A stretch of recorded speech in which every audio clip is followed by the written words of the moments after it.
خراط.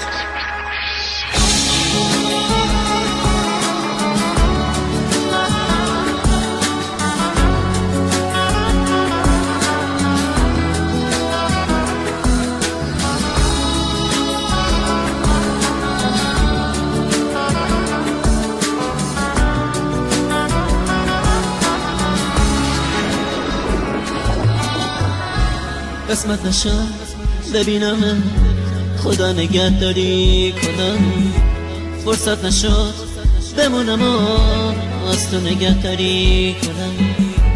گفتم اگه ببینم دل کندنم سخته برام، اگه یه وقت بگی نرام رفتن پر از درد برام. گفتم صدا تو نشنوم، ندیدم از پیشت دارم، پشت سرم زاری نکن، چی کار کنم مسافرم.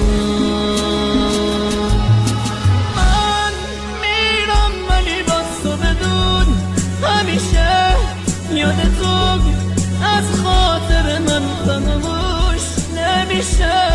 گل من خوب میدونی بی تو تک و تنهام عزیزم، اگه تو نباشی میمیرم.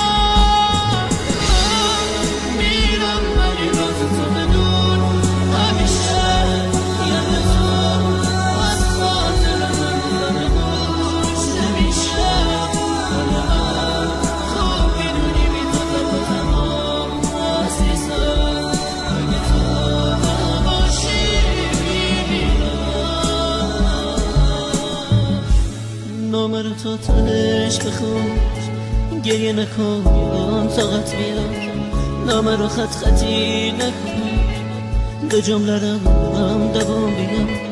باور نکن یه بی وفا نامه میذارم و میرم، نه قسمت زندگی اینم، به کی بگم مسافرم.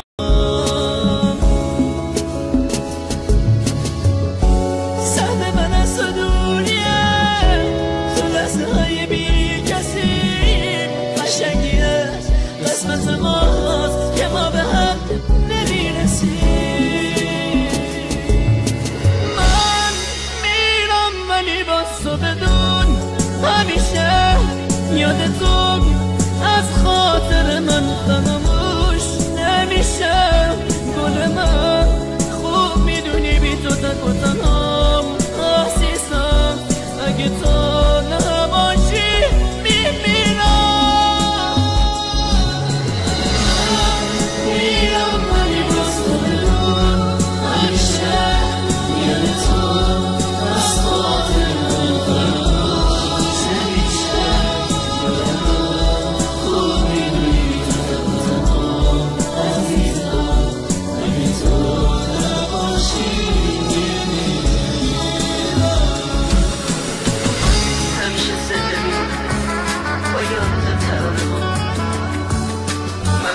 شبیه با عشقم چکیده رو دیدی تموم شد فرصت خاطر ما میشه